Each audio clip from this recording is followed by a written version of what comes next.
Les États-Unis perdent de l'influence en Afrique, mais leur diplomate le plus haut placé sur le continent veut renverser la situation.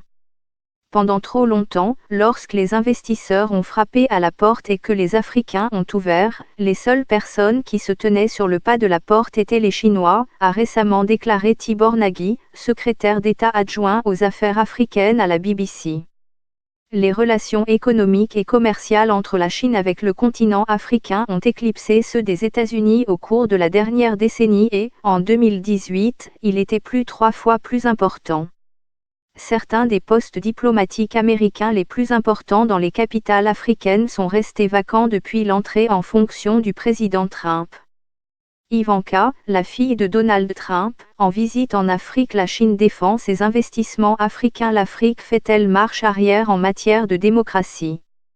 Les nominations d'ambassadeurs américains dans les capitales africaines ont très peu progressé au cours des 2 dernières années.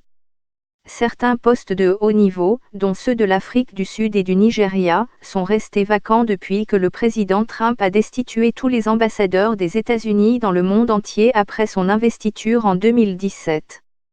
Certains ont été nommés par le président, comme l'Afrique du Sud et le Nigeria, et sont en attente de confirmation par le Sénat américain, mais d'autres, comme le Tchad et la Tanzanie, sont restés vacants. Monsieur Nagy a été nommé représentant permanent du département d'État pour l'Afrique qu'en juillet 2018. Les analystes disent par contre que la Chine a envoyé des hauts fonctionnaires dans les pays africains. En Afrique du Sud, la Chine a un diplomate de premier rang, ce qui prouve que c'est un pays vraiment important pour Pékin, déclare Lina Benabdallah, spécialiste des relations sino-africaines à l'université Wake Forest. Un certain nombre d'autres puissances émergentes, comme la Turquie et l'Inde, étendent également leur présence diplomatique. C'est difficile de faire de l'Afrique une priorité dans l'administration, déclare Eric Hollander, fondateur du projet Afrique-Chine, une organisation à but non lucratif dédiée à l'exploration de l'engagement de la Chine en Afrique. Les relations n'ont pas été facilitées par les déclarations sur l'Afrique de responsables du gouvernement américain, dont le président, qui ont été considérées comme très offensantes. Monsieur Trump aurait décrit les pays africains comme des pays de merde et parlé de l'Afrique comme d'un endroit où ses amis allaient essayer de s'enrichir. Il s'est également penché sur la question très controversée de l'expropriation des terres des fermiers blancs en Afrique du Sud, provoquant une réaction de colère du gouvernement de ce pays. Le problème fondamental est que l'on ne peut pas excuser le président. Il a décrit toute l'Afrique dans les termes les plus vils, a déclaré Ruben Brigetti, ancien ambassadeur des États-Unis auprès de l'Union africaine sous le président Obama. Le département d'État américain maintient qu'il apprécie ses partenariats dans toute l'Afrique et que son engagement est plus fort que jamais. Les États-Unis ont été la principale source d'investissement direct en Afrique, mais leur contribution est en baisse.